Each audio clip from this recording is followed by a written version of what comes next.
Bueno, muy bien. Hasta la semana pasada habíamos terminado de ver las técnicas que utilizábamos para el estudio de la articulación temporomaxilar, la TM, y hoy vamos a continuar con otras técnicas. Las que tienen aquí enfrente es la técnica para ver órbitas de frente, que es la técnica de Mahoney, y también existe la de órbitas de perfil. Dentro de las técnicas de la órbita de frente, denominada Mahoney, interviene dentro del abanico de las técnicas que se denominan mento-nasoplacas. Así que van a ver que es muy parecida a aquella que vimos como técnica de Water-Waldron o como técnica de Blondeau. Son muy parecidas, hay pequeños cambios y eso determina de que la posición del peñasco cambie de ubicación y a partir de eso mejoramos la calidad de la zona que queremos estudiar. En este caso va a ser las órbitas. Y también existe la técnica de órbitas de perfil. La técnica de Mahoney, denominada órbitas de frente, es la verdadera mentonasoplaca. ¿Por qué? Porque en este caso el paciente apoya completamente el mentón y la nariz. No lo separa esos 2,5 centímetros como lo hacía en la técnica de Water, ni esos casi 4 centímetros como lo hacía en la técnica de Blondeau. Esta directamente apoya mentón y nariz. El resto es exactamente igual que las anteriores, de manera de que el plano medio sagital tiene que caer perpendicular y coincidente con la línea media de la mesa. Utilizamos el mismo tamaño de películas que la anterior, la 18 por 24. Debemos marcar la derecha, y en este caso, por el hecho de que apoye la nariz y el mentón el paciente completamente, el plano medio sagital queda aproximadamente con un ángulo, se dice, de 10 grados con respecto al plano de apoyo. ¿Por qué? En realidad, en la técnica de Mahoney apoyamos entonces el mentón y la nariz completamente. Porque en este caso, los peñascos, que cuando estudiábamos en la técnica de Water-Waldron, que era para ver senos maxilares, si hiciéramos esta acomodación del paciente, estos peñascos quedarían metidos dentro del seno maxilar. Y como aquella técnica, la utilidad es justamente para evaluar a estos senos, entonces debemos despejar la zona. Por eso hacemos que se aleje la nariz, y el hecho de alejar la nariz hace que descienda la posición o la ubicación final del peñasco y no se interponga con los senos maxilares. Pero ahora la situación es para ver las órbitas. Entonces, no hace falta, de alguna manera, alejar la nariz. Bueno, aquí dice que el paciente apoya el mentón, apoya la nariz, que el plano metaorbitario forma 35 grados con respecto al rayo director, también. Y los peñascos, miren dónde quedan ahora, por el hecho de que el paciente tiene estos dos puntos anatómicos en contacto con la superficie, en este caso el buki. O la mesa de yacimiento, se puede hacer de las dos formas, eso no hay problema. Los peñascos nos van a quedar dentro del seno maxilar, lo cual, para nuestra necesidad, no nos importa que queden allí. Aquí tienen otra figura esquemática, donde de alguna manera también están viendo cómo sucede esta misma situación. Si bien la teoría dice que el paciente puede estar en decúbito, sería en este caso decúbito ventral, también se aconseja hacer esta técnica con el paciente de pie o sentado. ¿Por qué? Porque las órbitas y sobre todo el piso de la órbita está sumamente relacionado con el seno maxilar. Entonces, si en este caso hubiera alguna lesión dentro de este sector, podría de alguna manera producir una hemorragia y esa sangre directamente iría dentro del seno maxilar, con lo cual empezaría a producir un nivel hidroaéreo o una acumulación o dentro del seno una radiopacidad muy importante y eso hace que de alguna manera se pueda ratificar ese diagnóstico de que hay una lesión, sobre todo en el piso de la órbita. Si ustedes se fijan aquí, la órbita está totalmente liberada, en una posición en que la estamos viendo de frente, con una vista completamente de frente, y miren dónde están los peñascos ubicados. Entonces, para esta técnica, digamos, en el control que tenemos de calidad es justamente poder observar que los peñascos están dentro de la órbita. Eso significa que la posición del paciente ha sido la correcta. Bien, bueno, con respecto al mecanismo del traumatismo, muchas veces, acá lo están viendo con una vista de perfil, como en la órbita, digamos, puede lesionar el globo ocular, y más allá de eso también puede lesionar la estructura ósea. Entonces acá están viendo cómo el famoso piso de la órbita está en conexión directa con el seno maxilar. Por eso es que deberíamos, si pudiera el paciente, hacerlo sentado o de pie. Esta técnica también la utilizamos mucho en el caso de cuerpos extraños. ¿Por qué? Porque al tener una vista completamente de frente de la órbita, esto nos permite identificar la posición o la profundidad donde que se encuentre un cuerpo extraño. Entonces, con simples movimientos del globo ocular, girando nuestra vista hacia los extremos, se puede hacer hacia la derecha, le pedimos al paciente que mire lo más que pueda hacia la derecha y le hacemos una toma radiográfica, y también podemos hacer de que el paciente mire lo máximo que pueda hacia arriba o lo máximo que pueda hacia abajo, y de alguna manera, de acuerdo a la relación que digamos, este cuerpo extraño ubicado dentro del globo ocular, el traslado que se produce con estos cambios de visión del paciente hace que el médico pueda determinar qué grado de profundidad tiene. Quizás en otro sector o en otra unidad verlo mejor, pero vuelvo a repetirles, se hace normalmente en el caso de querer ver un cuerpo extraño, la ubicación definitiva, tenemos que utilizar la técnica de Mahoney, y a partir de eso hacemos la técnica de Mahoney neutra, donde al paciente le pedimos que mire hacia adelante, y después hacemos 2 tomas más en la misma posición del paciente, pero con cambios de visión, o sea, con rotación de ese globo ocular. Puede ser hacia la derecha o puede ser hacia la izquierda. Eso, cualquiera de los dos lugares es indistinto. Y debemos hacer una hacia arriba o hacia abajo, o sea que se hacen 3 tomas radiográficas. ¿Se ha entendido? Sí, profe. Bueno, aquí estamos viendo, bueno, a partir de una imagen tomográfica, esta es una tomografía lineal en realidad, no es una tomografía computada. Ustedes encuentran esta imagen donde se puede ver, digamos, el seno maxilar, se puede ver parte de la órbita, pero no hay una imagen de contornos claros, nítidos. Eso siempre se obtiene utilizando lo que se llama la tomografía lineal.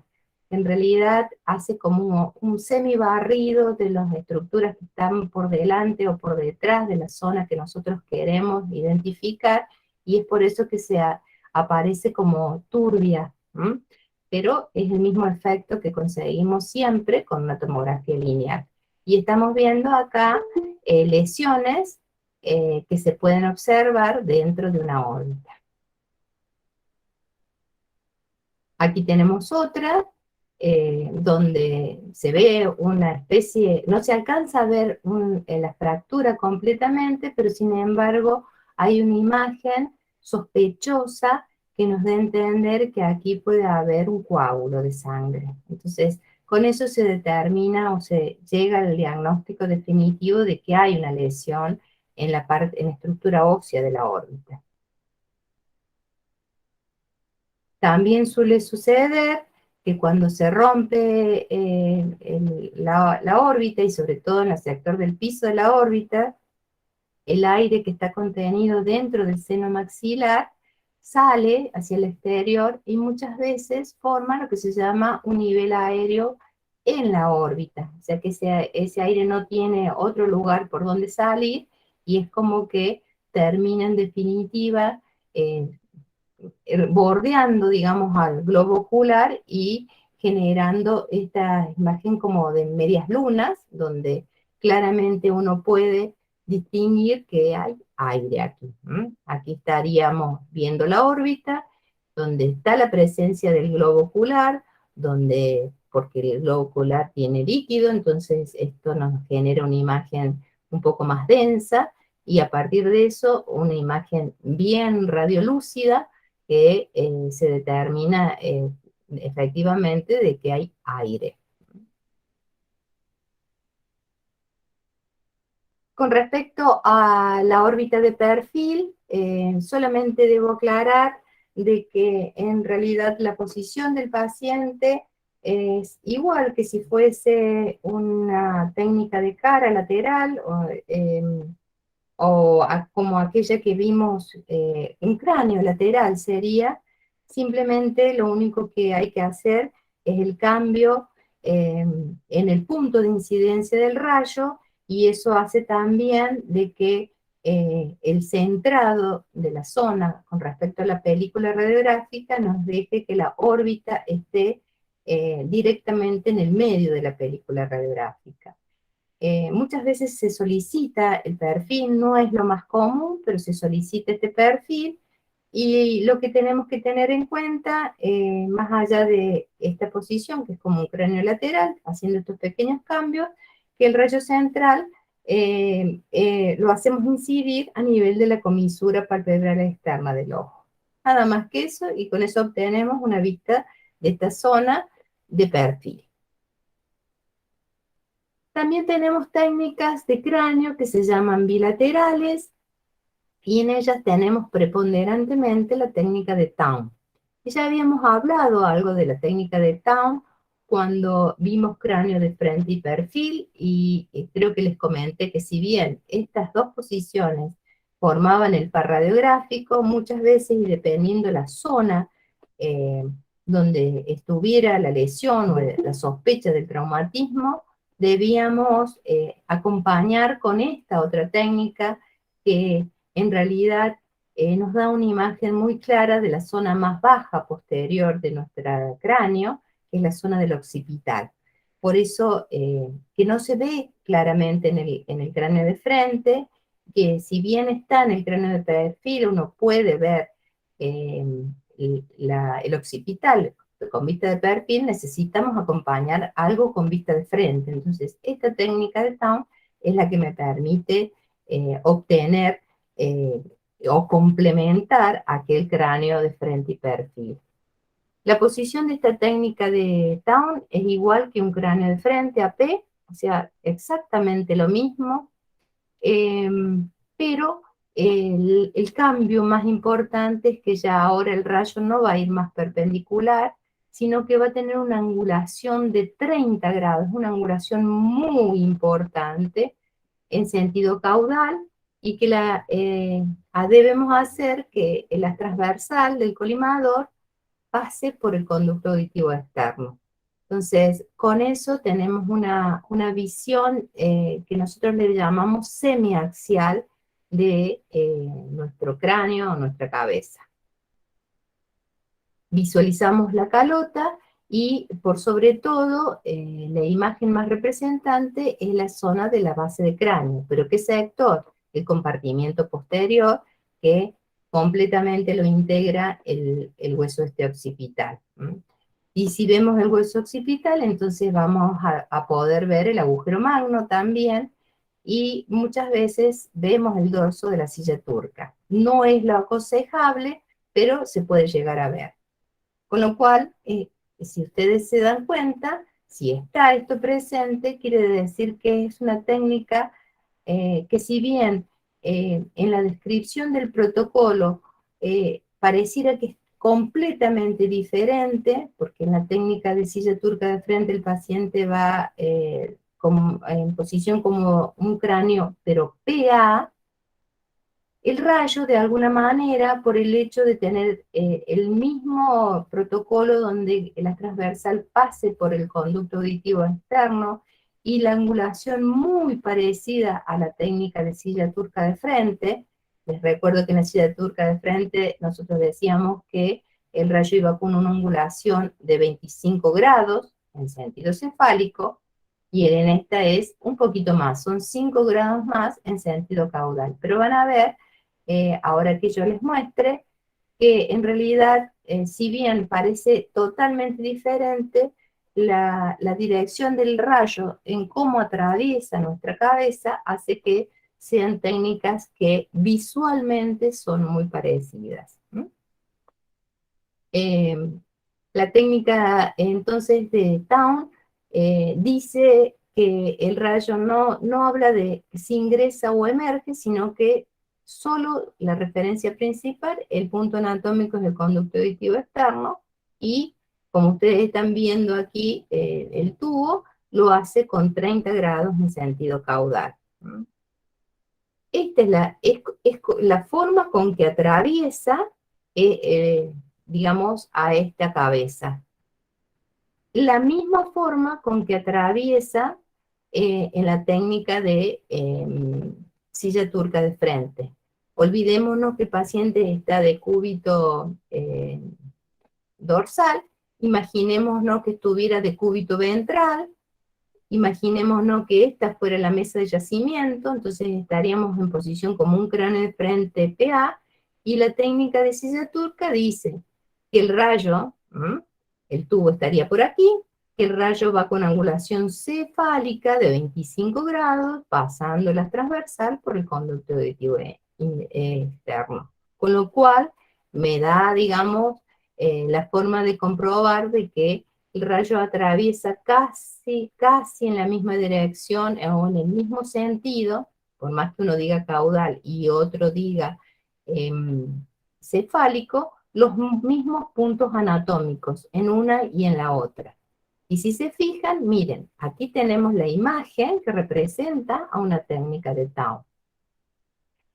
Recién dijimos que se podía ver el dorso de la silla turca. Ahora, si nosotros hacemos realmente que el rayo director no tenga 25 grados, sino tenga 30, como dice el protocolo, quiere decir que ese pequeño 5 grados, esos pequeños 5 grados de angulación que le estamos dando de más, hacemos que se pierda la visión del dorso de la silla turca dentro de lo que es el agujero occipital. Aquí lo estamos viendo, se lo estoy mostrando, y en su lugar, dentro del mismo, nos aparece como una especie de imagen en B invertida, que tiene esta forma, como un triángulo interno, que corresponde al arco posterior del atlas. Entonces, esa es la única diferencia que hay entre una silla turca de frente y una técnica de Town. ¿Qué es lo que veo adentro del agujero occipital? Si yo veo el dorso de la silla turca, quiere decir que el rayo ingresó atravesando la cabeza del paciente con 25 grados. En cambio, si yo veo esta imagen, como la están viendo aquí, que corresponde al arco posterior del atlas, entonces eso me da a entender de que hubo 5 grados más, entonces en este caso el rayo tuvo una angulación de 30 grados. Con respecto al resto, vemos todo exactamente igual. Aquí tienen la presencia del hueso occipital plenamente, ¿no? Y por supuesto tenemos nuevamente el surco transverso, las fosas cerebelosas, las fosas cerebrales, que también se veían en una silla turca de frente. Esta técnica, digamos, se la hace con 30 grados y se la hace con el paciente AP. ¿Por qué? Porque seguimos tratando de manera de que podamos utilizar las reglas que teníamos para evitar la ampliación. Entonces, como el hueso principal que se quiere ver es el occipital, por eso es que el paciente en este caso va de cúbito dorsal, haciendo que la zona que queremos realmente ver en forma más clara esté lo más cerca posible para evitar la magnificación. ¿Se ha entendido? Alguien que me diga algo, si no sigo. Bueno. Bien. Aquí tienen entonces más o menos una descripción del protocolo, down o axial AP, el paciente de cúbito dorsal, similar a la posición del cráneo de frente, AP, para poder obtener que el plano mediato orbitario caiga perpendicular. Tenemos que hacer la misma maniobra que hacíamos en el cráneo AP de frente, que había que bajar el mentón, y con eso lográbamos esta situación de que este plano quedara perpendicular. El rayo se angula 25 a 30 grados en sentido caudal con respecto al plano meato-orbitario, y si lo tomamos en referencia al plano antropológico, que sabemos que está muy cerca, el protocolo dice que son 35 a 40 grados. La transversal del colimador se proyecta a nivel de los conductos auditivos externos, la distancia es de 1 metro, utilizamos una película 24 por 30, debemos marcar el lado derecho y por supuesto solicitarle al paciente en el momento que vamos a hacer el disparo, que el paciente se quede quieto y que haga apnea. ¿Qué visualizamos? Bueno, el reborde de los peñascos, las apófisis clinales anteriores, el agujero magno, la canota craneal, muchas veces el dorso de la silla turca y apófisis estiloides. Aquí tienen otra vista de más o menos cómo es que el rayo atraviesa nuestra cabeza, para que ustedes más o menos comprendan por qué esa angulación caudal tan importante que necesitamos. Desde otro punto de vista, antiguamente se decía el rayo incide a nivel de la raíz de los cabellos, cosa que se dejó de lado eso porque, bueno, ustedes saben que hay pacientes, hay personas que tienen la frente más alta, otros la frente más chica o más pequeña, y hay otros que ni siquiera tienen cabellos, entonces no nos da como referencia para que nos salga una radiografía correcta. Por eso es que ahora la teoría dice el haz transversal debe atravesar el conducto auditivo externo. Nada más que eso. Otras imágenes de distintas técnicas de Town, donde podemos ver exactamente lo mismo. En esta que está un poquito más clara se logra ver bien el agujero occipital, y volvemos a ver esa forma de V invertida que corresponde, vuelvo a repetir, al arco posterior del atlas. Esta técnica de Town, que también cuando hablábamos de maxilar inferior, yo les había comentado que era una técnica que en la emergencia podíamos utilizar en reemplazo de la técnica de maxilar inferior de frente, que tenía una posición totalmente diferente a esta, pero que más allá de eso, en este tipo de pacientes no se puede movilizar, no puede abrir la boca, no puede hacer nada de lo que dice el protocolo de la técnica de maxilar inferior de frente, nos da una imagen que de alguna manera nos puede ayudar a poder demostrar si hay alguna lesión en el maxilar inferior. El único cambio trascendental que deberíamos hacer, si la queremos utilizar a la técnica de Town, pero ahora para poder ver el maxilar inferior, deberíamos hacer de que el rayo, siempre con 30 grados de angulación caudal, pero en este caso la transversal debería pasar a nivel de los ángulos del maxilar. Entonces se puede tranquilamente utilizar para darnos una información de qué está pasando en ese maxilar inferior de frente.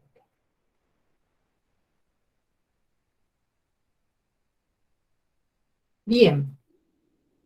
También tenemos la técnica de Hertz, la Hertz directa y la que se denomina axial, submento vértex.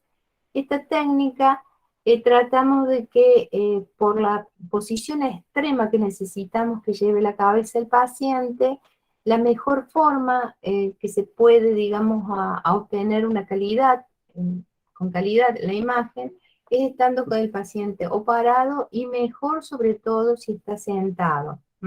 También se podría hacer acostado, pero necesitamos del acompañamiento de alguna otra material para que nos permita poder hacer esta posición.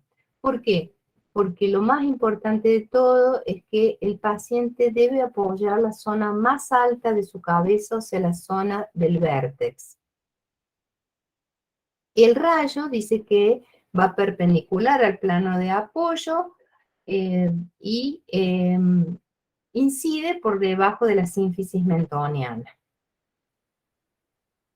Y la utilidad principal de esta técnica es que es la única técnica que nos muestra lo que se denomina la base del cráneo completa. Entonces, en este caso también pueden aparecer otras estructuras que hasta ahora no hemos visto, como los agujeros redondo menor, el oval, se pueden ver los conductos auditivos, las cerillas etmoidales. Es una técnica que es solicitada normalmente no en pacientes politraumatizados por la complejidad de movimiento que necesitamos que tenga el paciente. Entonces, para evitar eso no se pide, pero hay otros especialistas como el neurólogo, como el otorrinolaringólogo, que nos solicitan esta técnica. Entonces, es una técnica donde necesitamos que el paciente colabore y mucho. Mire, aquí están viendo cómo de alguna manera necesitamos que deflexione la cabeza atrás tanto, tanto, tanto, hasta que logre apoyar el vértex.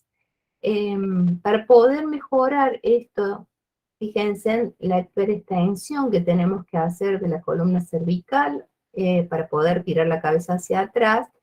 Se le suele solicitar, si el paciente está sentado, que es la posición más cómoda, para evitar algún inconveniente, algún malestar en el paciente, porque al hiperextender tanto la cabeza hacia atrás podemos provocar algún pinzamiento a nivel de la zona posterior, de los espacios posteriores de la columna cervical, y eso muchas veces al paciente le produce mareos, alguna sensación de vértigo.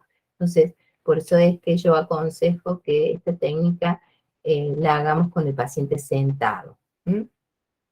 Pero lo más importante de todo, para que lograr que realmente apoye el vértex, vamos a hacer que el paciente se siente y vamos a separar la silla del plano de apoyo, más o menos unos 30, 40 centímetros, cosas que de alguna manera podamos también acompañar muchas veces incurvando el tronco y haciendo de que no solamente sea la columna cervical la que ayude a acomodar la cabeza para que en definitiva el vértex esté totalmente apoyado.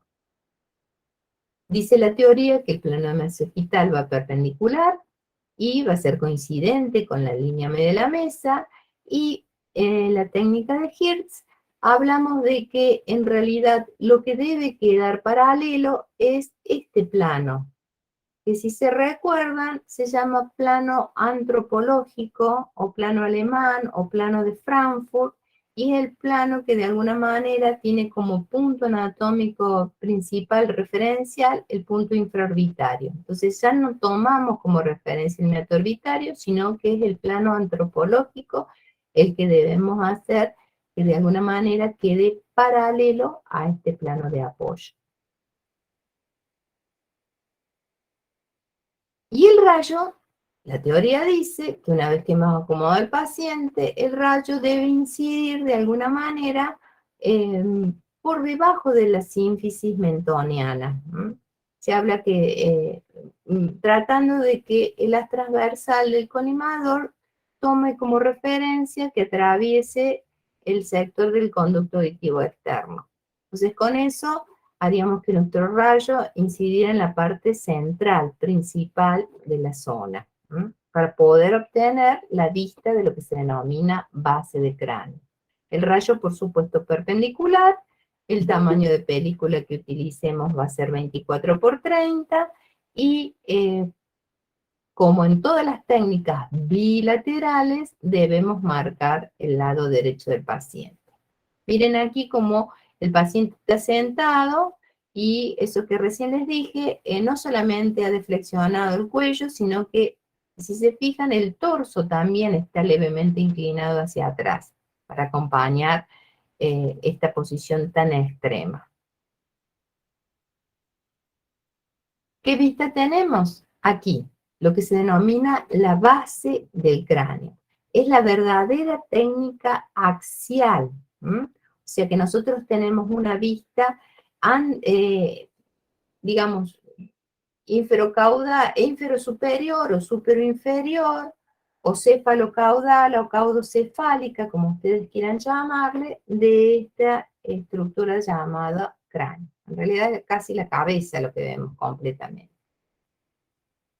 Miren aquí, en el caso de que nosotros decidiéramos hacerlo en posición en decúbito, entonces tendríamos que tomar un decúbito supino, pero como para poder hacerlo necesitamos contar con algún material que nos permita elevar la ubicación del tronco para que el paciente pueda hacer esta deflexión tan importante y terminar apoyando en el vértice. Sabemos usar almohadas, algún taburete, una pila de libros, algo que nos permita que el tronco se eleve bastante por encima de la superficie de la mesa de yacimiento.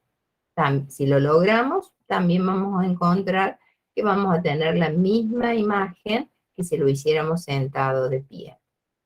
Aquí tienen la vista, entonces, desde lo que vemos en esta técnica de Hirtz, también denominada técnica para ver base de cráneo, o en este caso submento-vértex. ¿Por qué?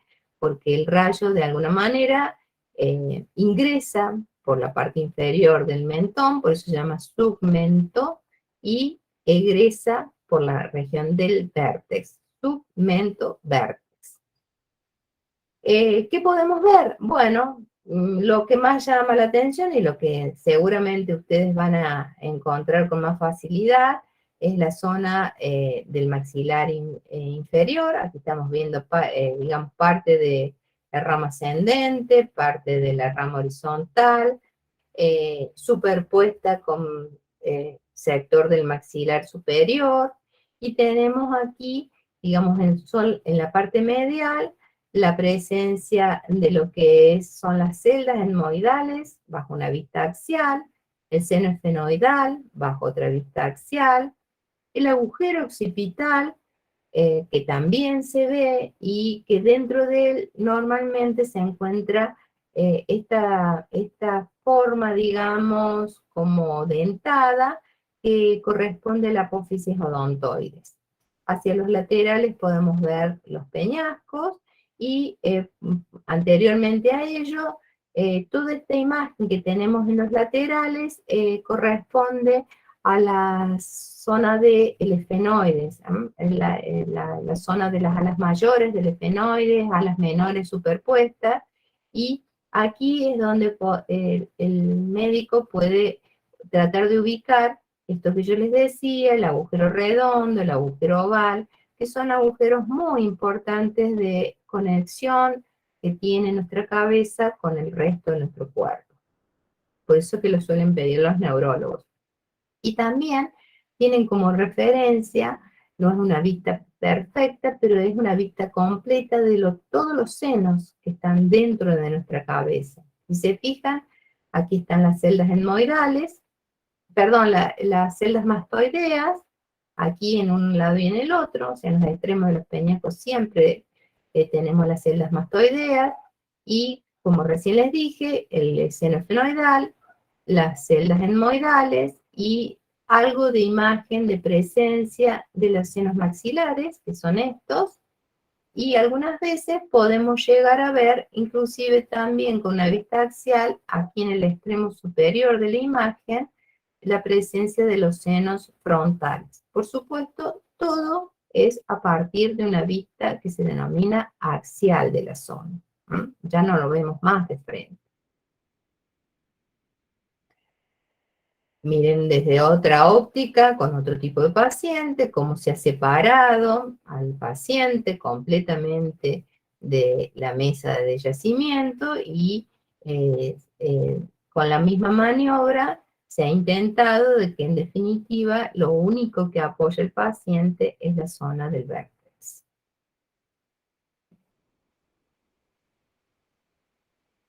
Bien, esto es a partir de una figura esquemática de cómo se dispone la estructura ósea, de cómo acomodamos la cabeza y en definitiva esto es lo que en realidad debemos ver.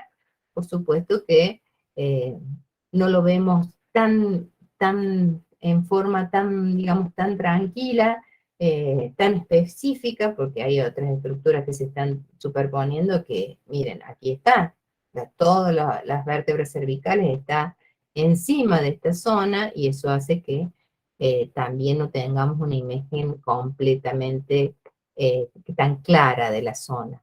Pero dentro de esta figura esquemática, entonces podríamos ver la zona de este sector sería el sector donde están las celdas etmoidales, el seno esfenoidal, aquí tenemos los peñascos, y el agujero redondo menor, el agujero oval, de un lado y del otro, que lo podemos llegar a ver. Y también miren lo que vemos aquí en la figura esquemática, el arco cigomático. Es una técnica que más allá de la utilidad principal que tenemos, que dice que sirve para ver la base del cráneo con vista axial, también la podemos utilizar para poder demostrar en forma comparativa la zona de los arcos cigomáticos. El cambio importante que se tiene que hacer para que nosotros podamos verlo es que debemos bajar los valores exponenciales muchísimo. ¿Para qué? Para que estas estructuras tan finas y pequeñas puedan absorber radiación y mostrarse anatómicamente, y entonces vamos a encontrar que nos vamos a tener como una especie de imagen de Hirt, donde en su interior no vamos a ver casi nada, vamos a ver blanco, porque no le hemos dado la cantidad de radiación para que absorba toda esta estructura ósea, entonces no se va a representar, pero sí vamos a tener la presencia en forma clara de estos arcos cigomáticos, que muchas veces se necesita para poder demostrar alguna lesión y poder, inclusive como técnica bilateral, comparar un lado con el otro. Dice la teoría también que existe, a ver, no, es la misma, perdón. Es lo mismo que recién vimos, no tiene ningún cambio, está repetido esto. Podemos lograr hacer y obtener otra imagen muy parecida, pero necesitaríamos contar con algunos cambios que puede llegar a hacer. Y es que en este caso el paciente está en decúbito dorsal, no se le ha dispuesto ningún complemento, ningún material para que eleve la zona del tronco del paciente, pero miren qué cambio se ha hecho ahora en la disposición y la ubicación de la zona del plano de apoyo, del chasis.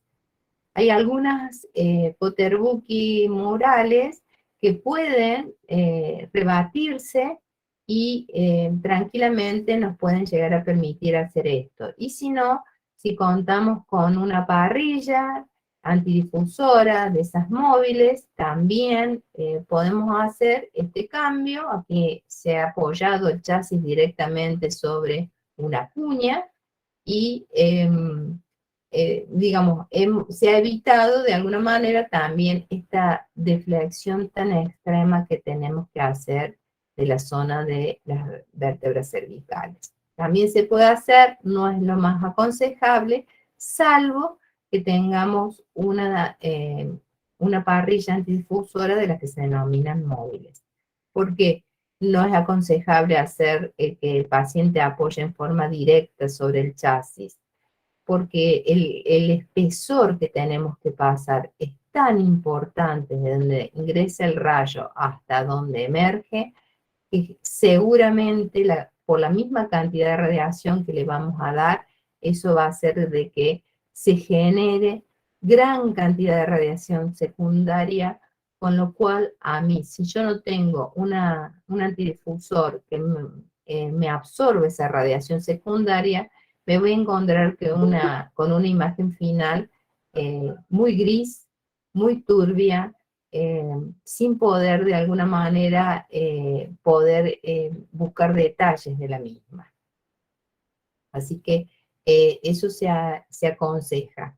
Se puede, siempre y cuando tengamos los elementos necesarios. ¿Mm? Aquí tienen otro paciente, de otra vista, en este caso paradito, pero hay que tener cuidado cuando hacemos esta radiografía en esta posición. Nuevamente, otra imagen esquemática, pacientes, y otra vez la radiografía obtenida. Desde otra vista, donde está incidiendo el rayo director,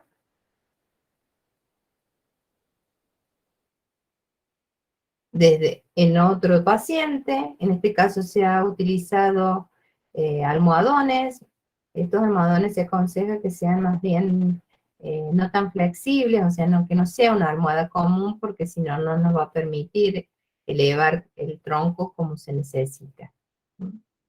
Si tenemos almohadas más bien duras, tranquilamente las podemos utilizar.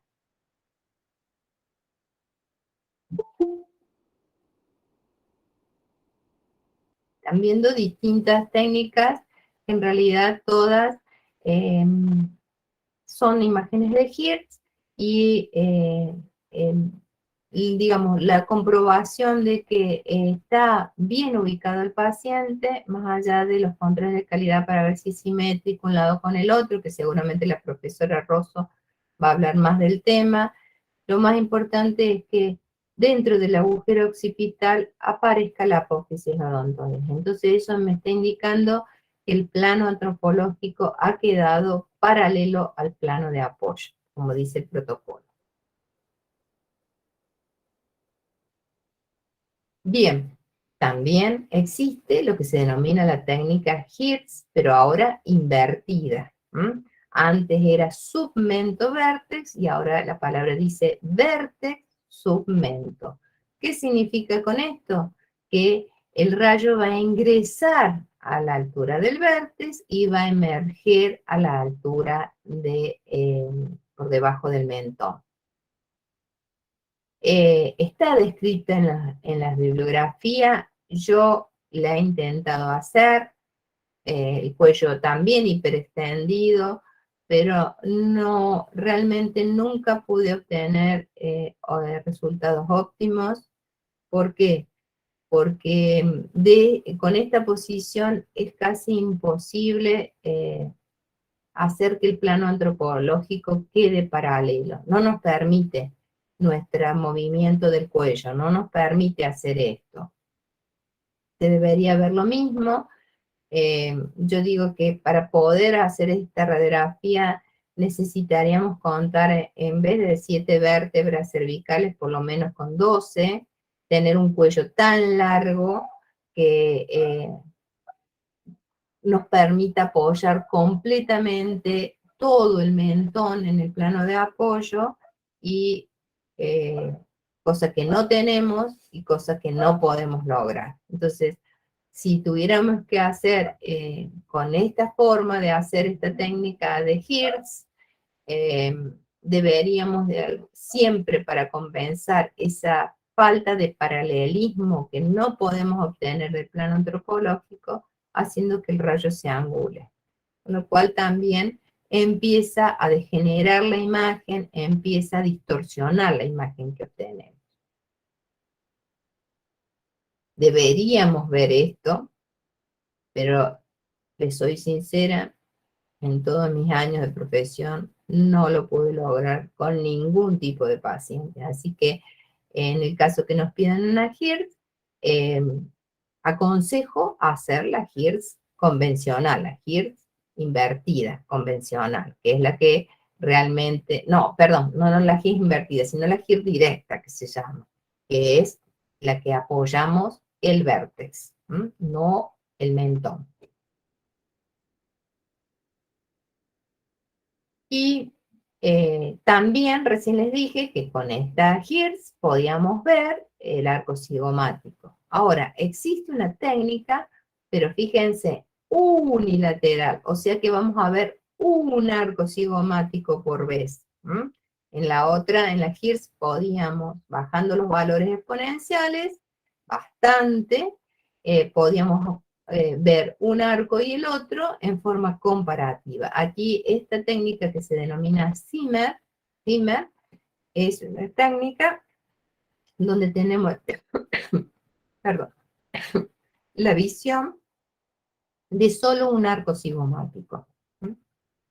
Dice que el paciente va a estar en posición supina, el cráneo, si bien como un cráneo de frente, pero va a estar lateralizado 30 grados hacia el lado estudiar, o sea, si queremos ver el arco cigomático derecho, vamos a rotar la cabeza hacia la derecha hasta formar aproximadamente un ángulo de 30 grados, y lo más importante de todo, que el paciente debe tener la boca abierta. Y el rayo también tiene algunos cambios y dice que incidirá angulado 10 grados cefálicos por la boca, o sea, a través de la boca. Entonces, es como que el rayo atraviesa esa boca que está abierta, que nos está haciendo de ventana radiológica, y a partir de allí podemos llegar a observar este arco cigomático. Ahí está, es lo que se ve.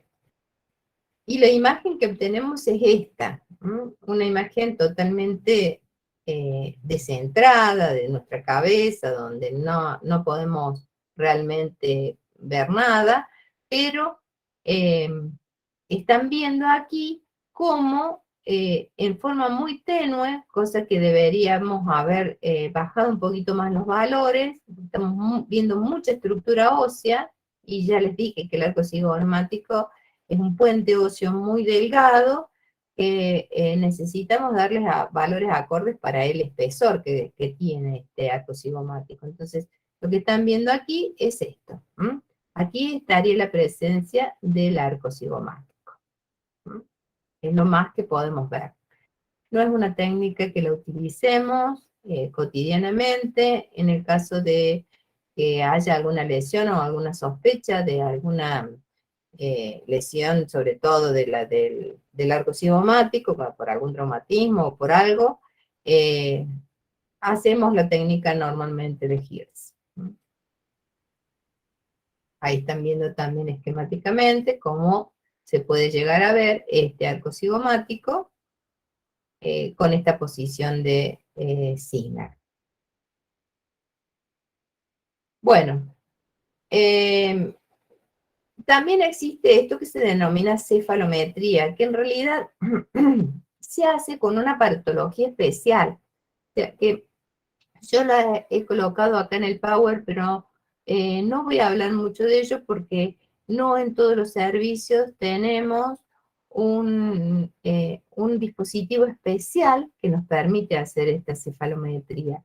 En realidad es la posición que hacemos del paciente, es como si fuese un cráneo de perfil lateralizado, pero con también el cuerpo acompañando esa lateralización, o sea que el paciente no va ni de cúbito ventral ni de cúbito dorsal rotando la cabeza, sino que todo el cuerpo del paciente debe estar lateralizado.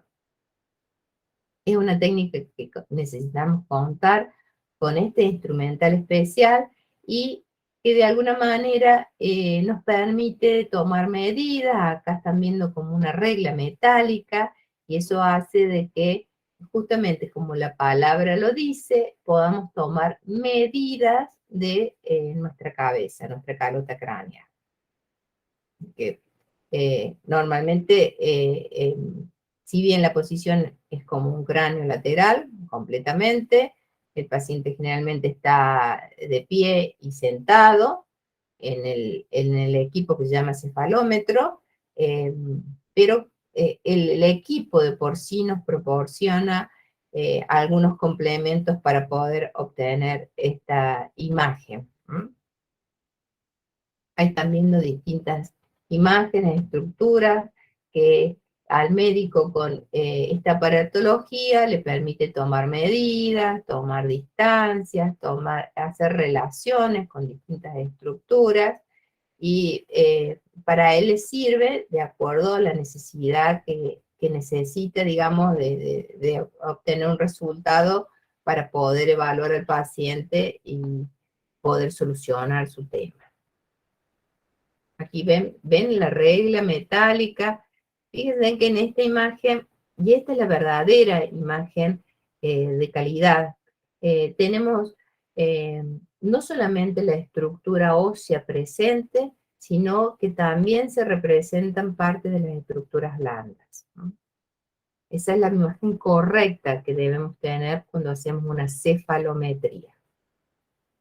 Bueno, aquí también tenemos medias craneales, que en realidad el médico es el que va a utilizarlas para hacer diagnósticos y poder él de alguna manera también, vuelvo a repetir, eh, solucionar el tema del paciente. Y tenemos una técnica que se denomina perfilografía, que es una técnica en realidad para el estudio del macizo facial. Perfilografía, o sea que vamos a obtener una imagen del perfil del paciente, por sobre todo de la zona del macizo facial del paciente. La posición es como una radiografía lateral de cráneo, o sea, no tiene ningún otro cambio, o sea, hacemos como un cráneo lateral. Lo único que se le agrega es que vamos a necesitar de un pincel o de algo que me permita a mí pintar directamente el plano medio sagital del paciente. ¿Con qué? Con un medio de contraste que sea lo suficientemente radiopaco para que podamos nosotros poder ver ese definido claramente cómo va el perfil completo de la cara del paciente.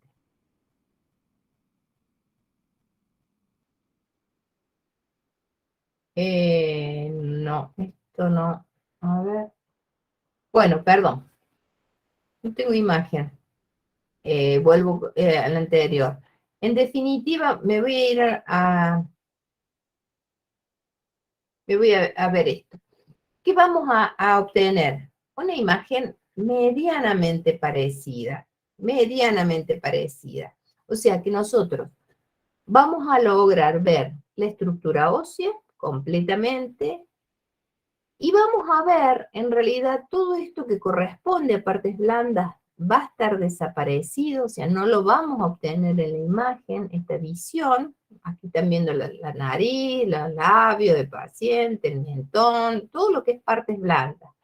Pero como nosotros hemos pintado con un material que se denomina sulfato de bario, que es un medio de contraste que utilizamos para otros tipos de estudios, pero ahora nos sirve por el hecho de que nosotros pintamos ese plano mesogital completo de la cara del paciente, entonces nos va a aparecer como una línea blanca en el medio de la oscuridad, donde de alguna manera nos va a poder demostrar cómo es el perfil de esas partes blandas del paciente, en comparación con también la visión de la estructura ósea. Entonces, es una imagen muy parecida a esta, sin ver partes blandas, pero sí viendo como una línea blanca que de alguna manera determina, vuelvo a repetir, cómo va ese perfil de partes blandas. Entonces al médico también le sirve, por sobre todo a los médicos que hacen cirugías faciales, correctivas faciales, para poder ver cómo va de alguna manera pensar en cuál es la cirugía más oportuna para ese paciente y modelar a ese perfil natural de partes blandas de la cara.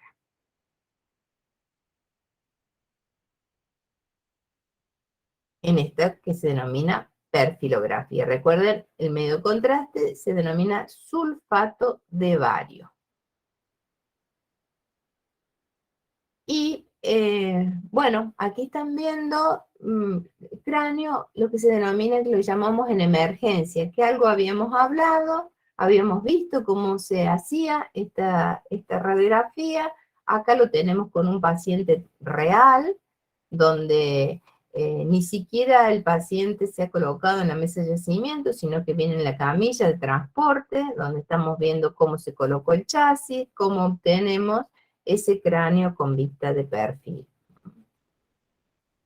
Y que yo también les había dicho que bajo esta forma de hacer este cráneo con vista de perfil, con esta posición, nos permitía muchas veces demostrar si había alguna lesión en la base del cráneo. ¿Se acuerdan? La que acabamos de ver con la técnica de Hirsch. Pero en este caso, por el traumatismo, no se puede hacer una técnica de Hirsch. Entonces, utilizamos esta técnica de perfil con rayo horizontal. ¿Para qué? Para poder observar. En realidad, en definitiva, quien nos lo va a dar el diagnóstico es ver si existe un nivel hidroaéreo dentro de lo que es el seno esfenoidal. Con lo cual, no sabemos qué hueso se rompió, pero sí sabemos que hay algo que está roto, porque seguramente el seno en realidad está invadido por sangre. Ese famoso lateral supino. Y aquí estamos viendo,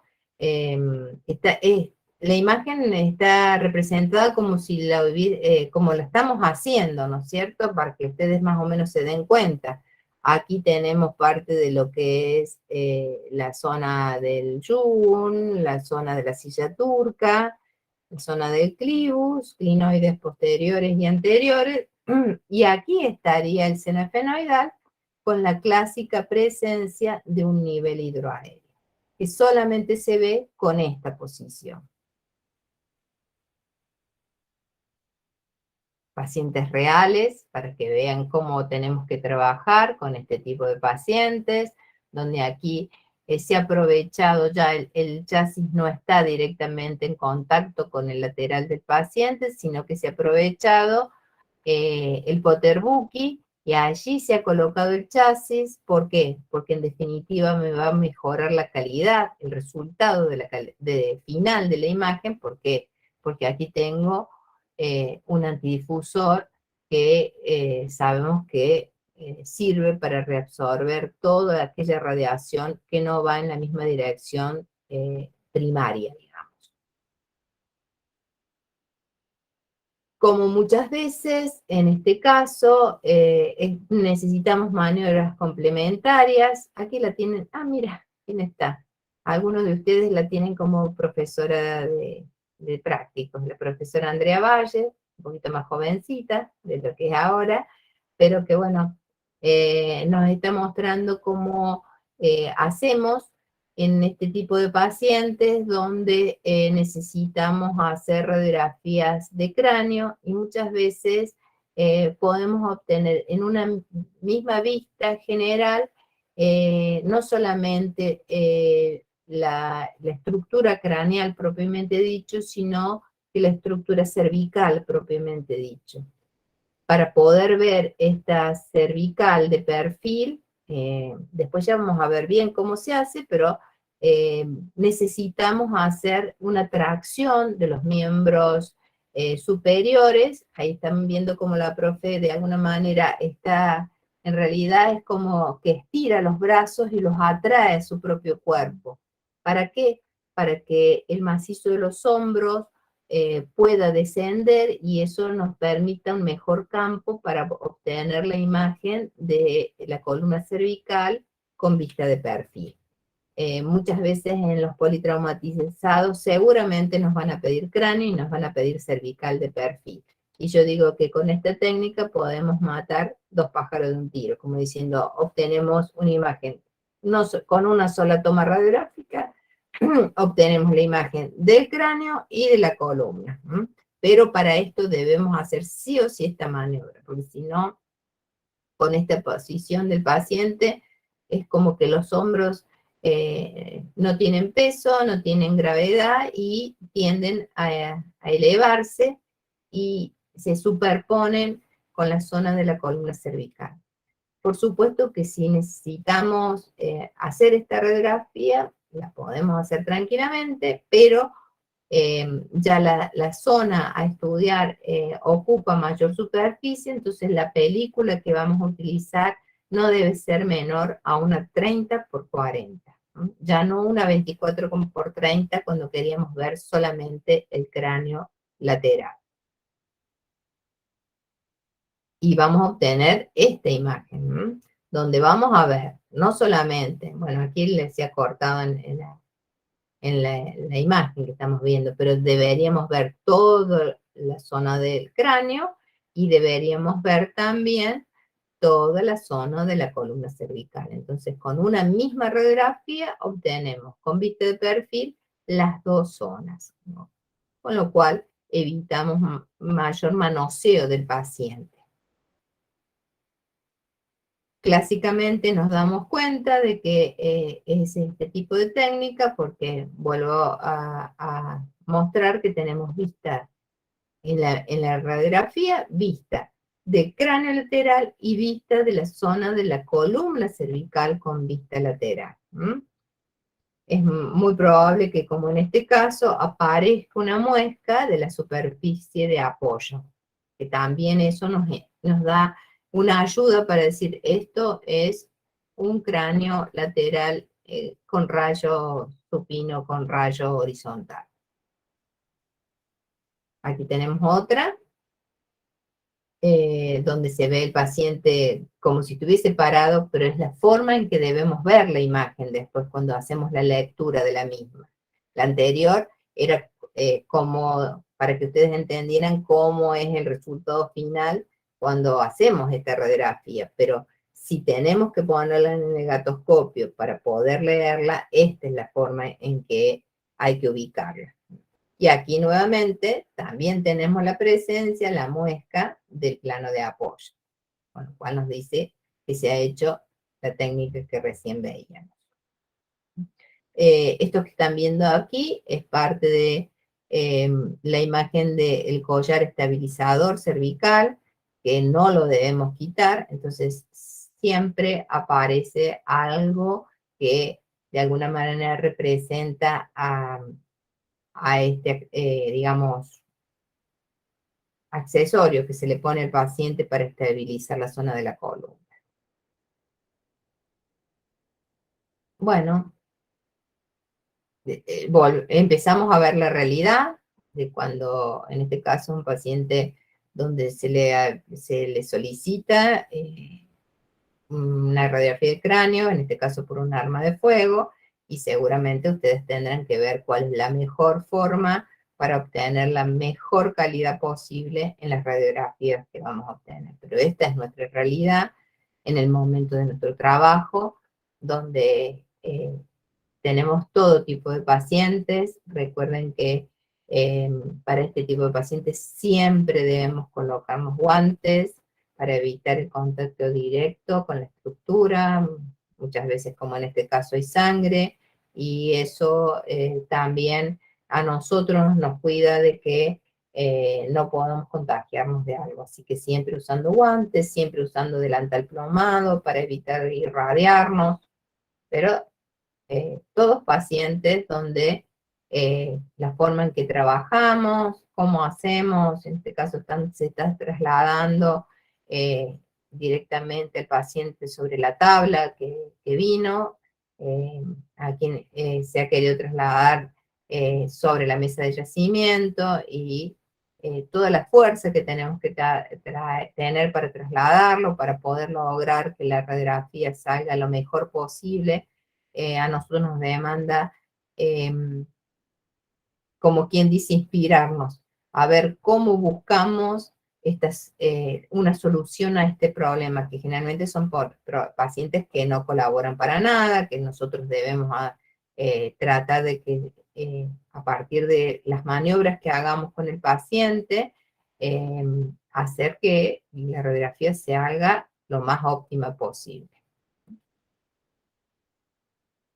Otro paciente que no colabora, y ustedes dirán, ¿y cómo agarro esta cabeza? Y bueno, hay que sujetarla de alguna manera. Es una lesión gravísima, pero debemos trabajar y debemos estar preparados para ver cómo lo más antes posible podemos solucionar a este paciente, porque muchas veces depende de cómo programemos nosotros para que la presencia en el servicio de diagnóstico sea la más rápida posible, y salga con un diagnóstico lo más rápido posible, para que este paciente de alguna manera también el médico pueda ver qué hace para solucionar su problema. Muchas veces se usa el servicio de diagnóstico porque el paciente, quiera que no, por más que trabajemos rápido, está un tiempo allí, un politraumatizado. Entonces, se cita todos los servicios que está necesitando, o que el médico de cabecera pide los distintos estudios, así que muchas veces trabajamos en conjunto. Mientras nosotros estamos haciendo la radiografía, viene el servicio de laboratorio y le está sacando sangre, mientras también está el servicio de laboratorio, está el servicio de hemoterapia, que también está sacando sangre, porque seguramente el paciente en este caso hay que hacerle una transfusión, así que hay que evaluar qué tipo de sangre se hace. Entonces, todos los servicios complementarios están acompañándonos en el servicio de rayos. ¿Para qué? Para que mientras nosotros hacemos la radiografía, ellos también están trabajando, y en el menor tiempo posible se obtenga el resultado, porque muchas veces depende de este tiempo que nosotros llamamos el tiempo de oro, para un mejor pronóstico del paciente, lo que le llamamos la morbi-mortalidad. Cuanto más rápido se atiende el paciente, más rápido se sepa qué es lo que le está pasando, más rápido se puede tratar de ver cómo se soluciona. Otro tipo de pacientes, que uno por ahí no sabe ni por dónde, qué agarrar, cómo agarrar, porque todo al principio nos impresiona, pero una vez que se acostumbre, bueno, ya está. Sabemos que todo lo que hagamos es en pos del bienestar del paciente y de ayudarlo o acompañarlo para, a través de nuestras radiografías, podamos mejorar siquiera su calidad de vida. Bueno, podamos encontrar lesiones como estas. Miren esas semejantes fracturas. Esto se llama fractura explosiva, fractura con minuta. Miren cómo está destrozado este cráneo. Este está tan partido por la mitad. Este es un paciente que le habían dado un hachazo. Por supuesto que son pacientes que ninguno de los dos ha vivido, pero bueno, podemos llegar a encontrar con estas imágenes tan agresivas de nuestras radiografías. estaban viendo en el paciente y después los resultados de la radiografía. Bueno, imágenes más también con nivel hidroaéreo en el seno efenoidal, que recién estuvimos volviendo a hablar del tema, tan importante que es esta técnica, tan demostrativa, tipos de pacientes. Esto es un collar estabilizador. Miren todo lo que hacemos. Un sachet de solución fisiológica lo hemos utilizado para poder de alguna manera elevar la cabeza del paciente y así obtener, digamos, una mejor calidad también en la imagen para evitar que se nos corte. Este es el buquimural. O sea, tratamos de utilizar todo lo que tenemos en el servicio en forma rápida. eh, Tenemos que buscar la solución lo más rápido posible, así que de lo que tenemos a mano, nosotros, yo siempre digo, tenemos que buscar la forma más creativa y más rápida para poder lograr que el paciente obtenga una radiografía de calidad. ¿Mm? Todo tipo de fracturas, muchas veces las fracturas de cráneo simulan ser muy parecidas a las imágenes, sobre todo de la meninge media, van a ver ustedes la presencia eh, de los conductos sanguíneos aquí dentro de la cabeza que se forman, digamos, en forma lineal, muchas veces aparecen con la misma imagen. La forma de poder determinar si esta línea que están viendo aquí corresponde a una fractura o a una impresión eh, sanguínea venosa, eh, le dice la teoría que cuando es, o digamos, esta imagen representa a una imagen de sanguínea, eh, esta imagen siempre termina a nivel de la calota, de la zona de lo que se llama la tabla interna de la calota. Si esa línea que estamos viendo atravesar nuestro cráneo también lo atraviesa a la zona de la calota, desde la tabla interna a la tabla externa, entonces esa es la forma de determinar que realmente hay una fractura.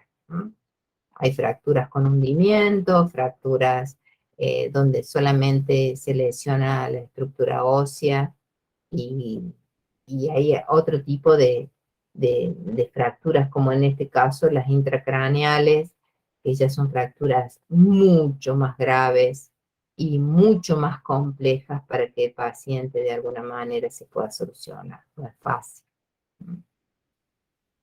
Bueno, todo tipo de lesiones.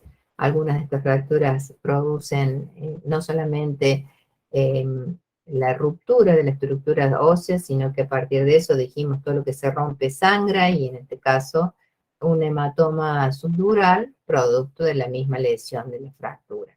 Fractura compuesta es porque es una fractura con depresión, una fractura múltiple, donde no es solamente que digamos, que se rompió el hueso en dos partes, sino que hay múltiples lesiones, múltiples fracturas, que se llama fractura en minuta también, o sea que son pequeños pedacitos donde la cabeza realmente, la calota se ha destrozado.